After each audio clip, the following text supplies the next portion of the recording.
लोकशाहीचा बुलंद आवाज, रिपब्लिकन वार्ता महाराष्ट्र। नमस्कार दर्शक, आपण पाहत आहोत रिपब्लिकन वार्ता न्यूज महाराष्ट्र। पाहूया काही ठळक आणि महत्त्वाच्या घडामोडी। वारा ग्रामपंचायत कार्यालयात राष्ट्रसंत गाडगे महाराज यांची जयंती साजरी। राष्ट्रसंत गाडगे महाराज यांच्या जयंतीनिमित्त करण्यात आले अभिवादन। बातमी आहे केळापूरमधून। ज्ञान, अंधश्रद्धा, स्वच्छता यांचे उच्चाटन करण्यासाठी तळमळीने कार्य करणारे थोर समाजसुधारक कर्मयोगी संत गाडगे महाराज यांची जयंती यवतमाळच्या केळापूर तालुक्यातील वारा ग्रामपंचायत कार्यालय येथे मोठ्या उत्साहात साजरी करण्यात आली। यावेळी राष्ट्रसंत गाडगे महाराज यांच्या प्रतिमेस पुष्पहार सरपंच प्रशांत अडपावार यांच्या हस्ते अर्पण करण्यात आला।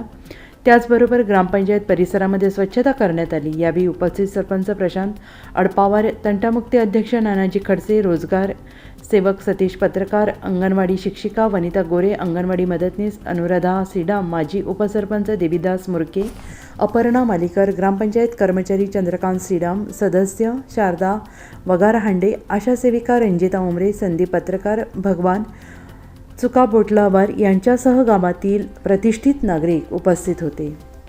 रिपब्लिकन वार्ता न्यूज महाराष्ट्रासाठी केळापूर प्रतिनिधी हनुमान लसंते, यवतमाळ।